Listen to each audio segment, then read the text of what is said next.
Welcome to Call Your Hits, a Storm Riders Airsoft podcast.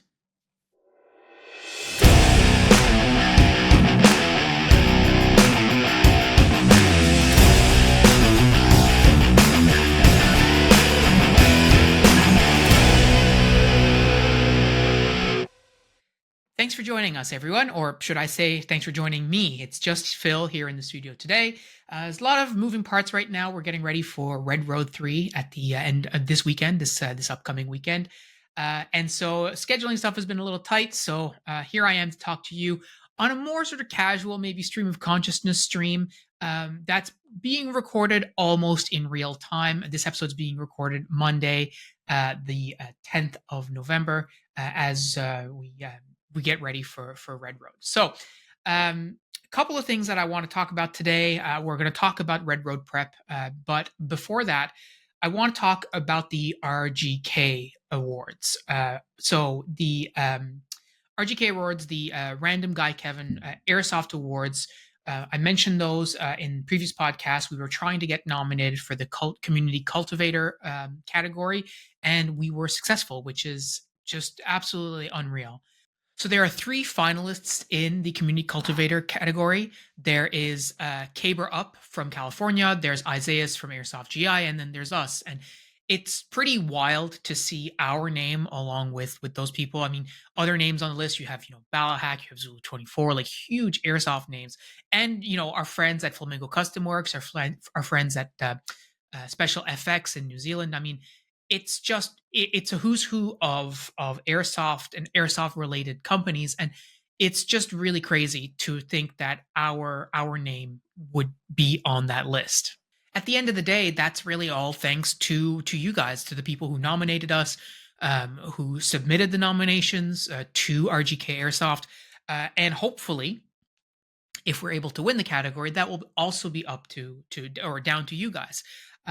The voting is live now. I think it's live for another little while through the early November. We're going to put a link in the description.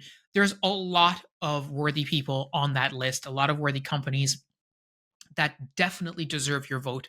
And if you are in California and you think that Caber deserves your vote more than us, then I mean, absolutely, that's what fan votes are all about. Of course, we would love to have your support in that. I mean, it's an honor to just even be nominated for that award.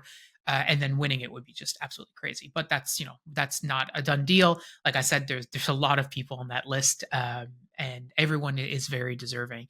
I think we have an amazing community built around the Storm Riders Discord, the Storm Riders Foreign Legion. Just the simple fact that we had Storm Riders Foreign Legion members who went to Milsim West this past weekend, and our flag was there being signed by the members. And then our flag will be at Red Road 3 this weekend, again with more Foreign Legion members. It's pretty cool. And we were actually mentioned on the Zulu 24 Airsoft podcast, I think the latest episode.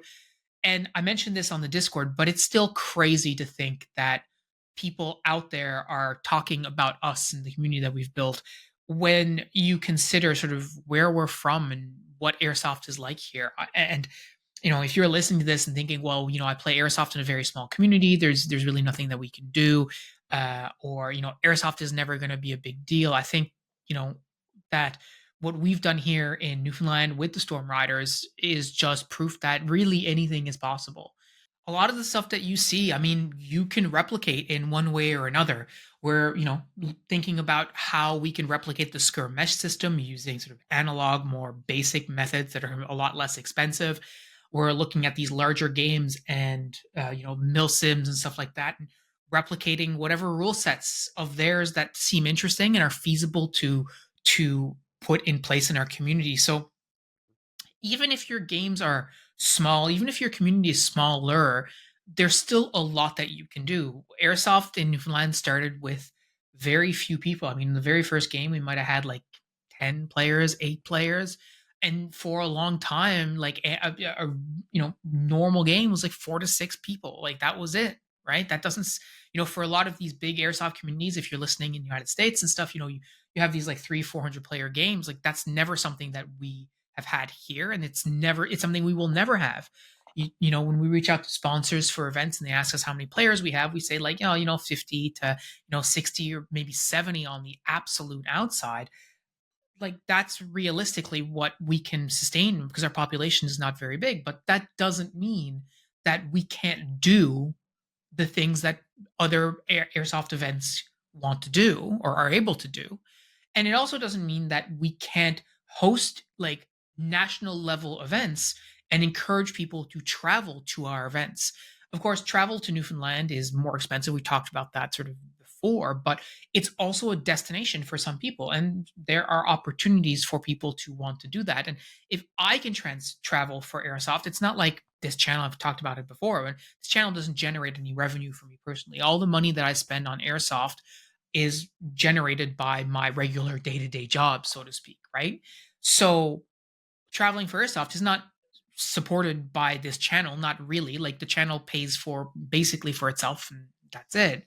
Um, so traveling is, within budget for me and it's within budget for other people. There's points and there's all kinds of different stuff you can do to make it more affordable. But the bottom line is that even if you travel like once a year or once every couple of years for Airsoft, you can experience some of these big things. And if I'm willing to travel to other places to play Airsoft, isn't not also logical that other players might want to travel to me for Airsoft, assuming that we could create a game that was interesting enough in a space that is unique enough. And very fortunately, in Newfoundland, we have access to all kinds of spaces that, yeah, they're not training facilities and they're not, the Guardian Center or anything like that, but it provides a different woodland environment that players may not be experienced with unless they live in this sort of area. So, regardless, all this is to say that this year, 2025 in particular, 2024, the end of 2024, and then, beginning in 2025 throughout this year,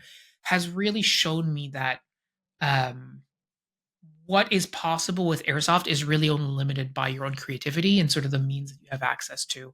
And if you want to do something, there is nothing that says you can't. You absolutely just can do stuff. You can try stuff and see what works. And through conversations I've had on the Discord, through people I've met on the podcast, it really showcased that if your heart is in the right place and you do the work, right? And to be honest, there's not that much work to it, right? Like organizing events and stuff. Like, yeah, there's certainly some work there, but it's not a full time job. Something you can do on the side, and if you're passionate about it and you enjoy it, then it doesn't even seem like work. But if you just are willing to be the person who does the work, then you can achieve a lot. And I don't want to take credit for just all for myself because what's been achieved in our community is largely due to the community we have, the people in there who sort of understand the assignment with respect to what we're trying to build in the Discord and in our Storm Riders Foreign Legion, but also even locally when it comes to organizing the games and all of the stuff that we do. That would not be possible without all the rest of my team who supports me in that. If I look at the latest events that we held, Kirby and Patrick have been instrumental in helping me sort of write some of these events and sort of come up with some concepts. Et has and Patrick as well have been like proofreading a lot of the rules. Et will go and like 3D print basically whatever we need. Jason Fong breaks out his video camera and does amazing footage that we can use to create hype material, or create memories for players who attend these events, which adds a lot of value to the product that we deliver for people. Like they pay $40 and they play an event, and then they might get photos or videos of themselves playing Airsoft and don't have to pay anything extra. That's like baked into the cost. And you would say, well, that happens at every event. And that's true. Like at these larger events, you always have footage and video, but you're talking about a player base of hundreds, not a player base of like 40 or 50. So for us to be able to deliver that high quality content to a much smaller community for the same sort of price that they would pay normally, I mean, that's really good value. So yes, there is a portion of it from me, but there's also a portion of it from everybody else, right? And so my advice to you, if you're listening to this and you're like, oh, well, maybe Phil's inspiring me to do something, but I don't know where to start. Surround yourself with people who also are have the same vision as you, or can share your vision in terms of doing what you want with airsoft, and then support you in whatever way that looks like. Like, not everyone has like, say, hard skills like photo or video, or like editing or 3D printers, but there are people who are like are just going to be bodies for you, right? And so I think about Steph, for example, on the team. Like, that guy, if he says he's going to be there, he's going to be there, right? He might have broken his back the day previous and he's going to show up and he's like walking with a cane, but he said he would be there, so he's going to be there. And those kinds of dependable people allow you to also run games. And so everyone brings something to the table. It's the old analogy of teamwork makes the dream work. Well, that absolutely is the case. So all this to say, again, if you're listening to this and you want to do stuff, just go ahead and try, right? Surround yourself with people who will help you achieve that if possible. And then figure out what's possible, right? It's easy for people to say, oh, but just do it. But they don't understand the specifics of your situation. So as a very easy example, when I told Jono we were doing the Newfoundland Airsoft League, or when we were talking about it sort of, before that, we're saying, well, why don't we do a Canada Airsoft League? Well, Canada is massive, right? You can't just drive from BC to Newfoundland. That's not, you can, but it's like a multi-day trip, like a week-long journey. Like, that's not a thing. So organizing airsoft at that level here is not feasible yet. Hopefully one day, but right now it's not possible. We can start provincially, right? And maybe once we've done provincially for a couple of years, you can do regionally. So you understand your particular situation. You might say, well, Phil, in my community we've got 6 players, so we can't do a mil sim. Fair enough. But what can you do with those 6 players? What kind of scenarios can you cook up? What kind of things and events can you run with the player base that you have? Also trying to loop new players to come join you if you have something to offer them. Because again, if people understand that, well, I'm going to play airsoft, but it's going to be dynamic and it's going to be fun, well, maybe they make that investment, right? So again, this is all coming from the point of view of roughly 20 years ago, we started in a very small airsoft scene. And in 2009, we started the Storm Riders. And there's not a chance that in 2009, I thought that, hey, one day we'll have a podcast and a community, and our name is going to be on a list along some of the biggest names in airsoft. And that's just down to the community we've created, and it's down to ultimately just believing that you can just do stuff and put stuff out there and have it be meaningful and helpful, and just be sort of a symbol of your vision for airsoft, which this show, this community continues to be for me. So a big thank you to all of you who nominated us. If you voted for us, thank you so much. If you're thinking about it, hopefully this not pushes you over the edge, surely, but encourages you to go ahead and do that. And yeah, we look forward to, regardless of the outcome, we look forward to continuing to build this community, build relationships, and keep seeing many of you at Airsoft, just like we're going to do at Red Road this weekend. See the tie-in? That's why they pay me the big bucks, right? So yeah, Red Road this weekend. I'm getting very excited. Last Sunday, myself, John, and Kirby, so the 3 Newfoundlanders who are going to Ontario, got together to do a bit of a packing day, because we're trying to minimize the amount of luggage as you can expect. Where we're going in Canada, we're flying with our replicas, so we wanted to get it all in one case. So only one person has to go through all the airport security, firearms stuff that you have to do when you're traveling with airsoft replicas in Canada. So we got that all set up and figured out how we're going to carry our kits, and who's going to take what and whatnot. And yeah, like in 3 days, basically on Thursday morning, we're going to be leaving. Myself and Kirby are going to be leaving. John is coming on Friday, but regardless, we're going to be leaving. We're going to be hitting Ontario, and it's going to be really exciting. So one of the things that has changed big time in the last couple of days is the forecast. So initially in the lead up, in the long-term forecast as well, like the weather trends, was all okay. Well, it's going to be like -1 in the overnight, like +3, +5, maybe +7 during the day, something like that. So, like, okay, you should be fine, etc. But there's been a very early snowfall in Ontario this year and Quebec as well, but that's not relevant. In Ontario, so in Renfrew right now, which is where the event is being held, there's something like 7 inches down, 7 inches of snow down on the ground, right? So like 7 inches is like, I don't know, like 12, 15 centimeters or something. I don't know. Like for some weird reason, we count snow. Anyways, not important. Regardless, there's snow on the ground in Renfrew. There might be some melt throughout the week, but we're also expecting more before the event. So it's quite likely that there is going to be snow on the ground, and my kit is not, or my footwear solution was not optimized for that. So I was very much going to just wear my regular trail runners, and lay up my socks, etc., and let, just if they got wet, just let the water flow out of them like I always do, which is normally fine. But if we're going to be wading through snow, that is not going to be possible. I am going to need something to keep my feet drier. So I had to go pick up some winter boots, and that's what I'm going to be. What I'm going to be wearing in Ontario because of this snow. Shout out to Foog and Zippy for suggesting a pair of Helly Hansons that will do me just fine.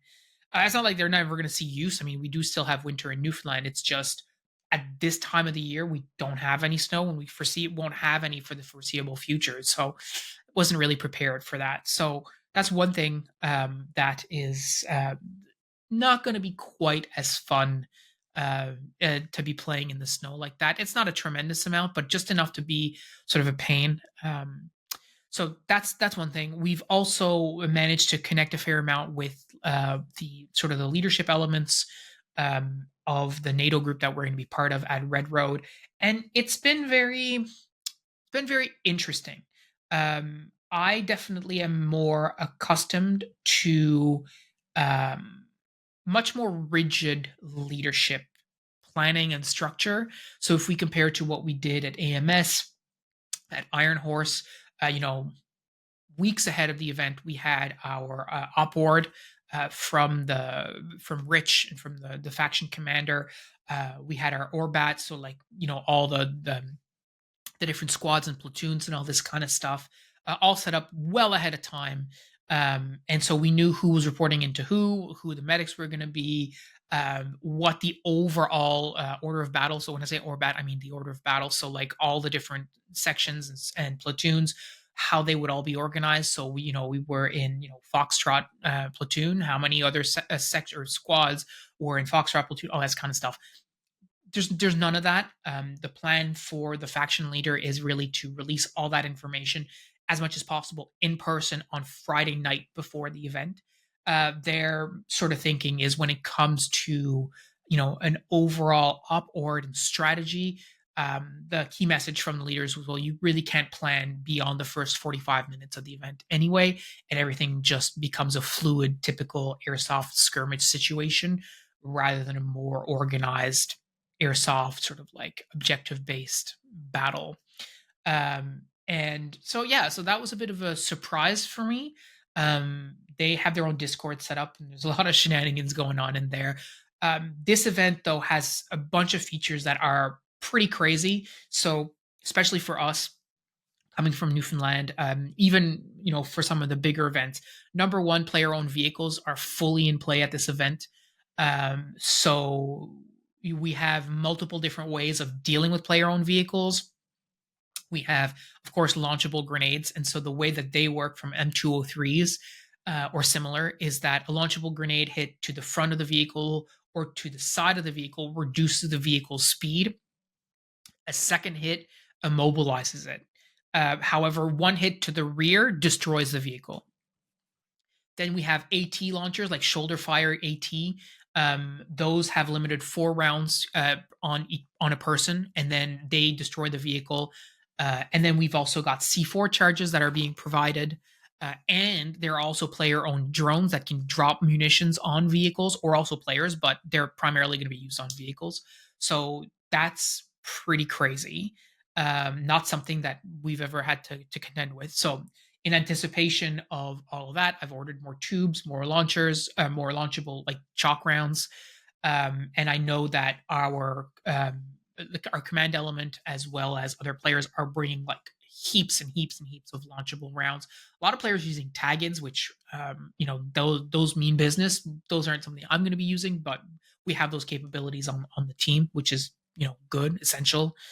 Um, so that's one thing. We also will have access to, like we mentioned before, like DMR radios, so digital radios as well as mesh, in order to maximize our communication capabilities on the field, but also protect ourselves from electronic espionage, which is absolutely in play at this event.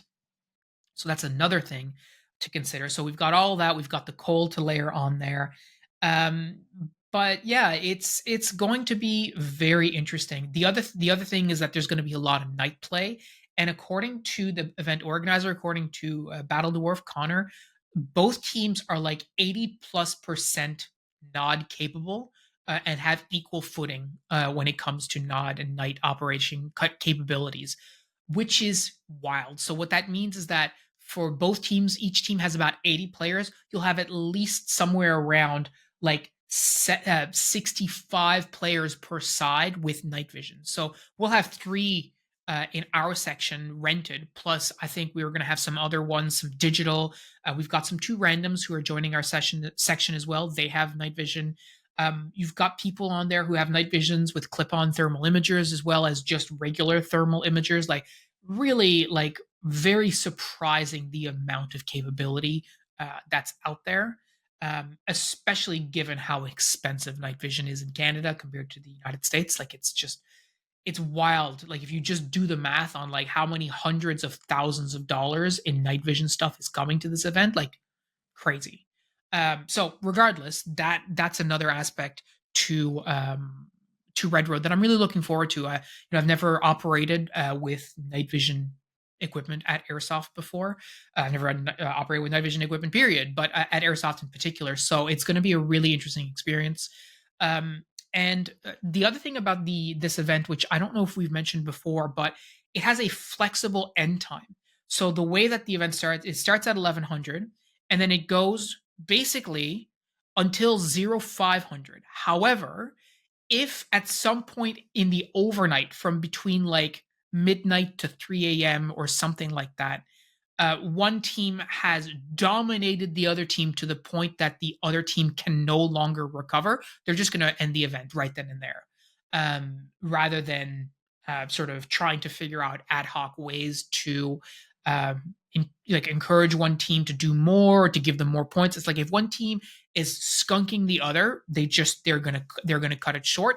Otherwise, it will continue until 0500. So we'll have a full what is that, like 18, 17 hours or some 16 hours, something like that. I don't know. Regardless, there's going to be full overnight. So our intent is to try and win as quick as possible and really push the enemy as much as possible. I did mention it's going to be a bit more of like a random skirmish type situation for the play, but the reality is we were lucky enough to get the more elevated position. We have the high ground, as the meme goes, so that will make it a lot easier for us. We won't be trudging uphill in the snow all day, so that's going to be advantageous. So yeah, we're very much looking forward to that. The cold is, aside from the boots that I mentioned that I had to sort of pivot my strategy on. I mean, we're Canadian. We're accustomed to being out in the cold. So feet warmers, hand warmers, dress in layers. So you're wearing, like in my case, I'll be wearing like technical fabric, like leggings, as well as merino leggings, and then my regular trousers on top of that. And then on my torso, I'll be wearing a technical long sleeve, a merino long sleeve, like a fleece, like waffle style warming layer, and then another probably like a waterproof sort of layer, and then my camouflage on top of all of that. And then you're wearing your gloves. You layer up your gloves, you wear like a toque or something underneath your helmet, and then you're toasty warm. In addition to the fact that we will probably get worked a lot. So we're going to be running around on the field a lot. Hopefully not being static. Hopefully not holding the same position for 2.5 hours.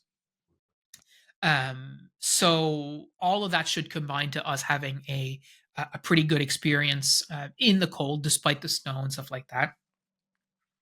We have some like IMPs, or what they call in the States MREs.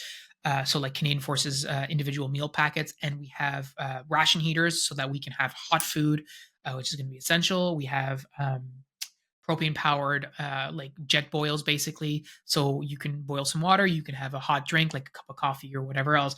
All of that is going to just help us sort of make sure that we stave off the cold as much as possible, and keep operating at a high efficiency. And again, if we're able to win the day earlier, then so much the better, right? We'll be able to take that victory and then just go to sleep and get out of the cold.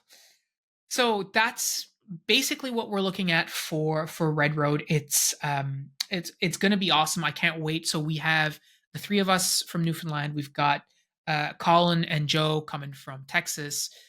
We've got they just attended Milsim West, and then we've got Foog, Zippy, and Seb from Ontario who are joining us as well. It's going to be awesome to hang out with those people. We have an Airbnb rented. We're just going to like chill out and hang out together for a couple of days.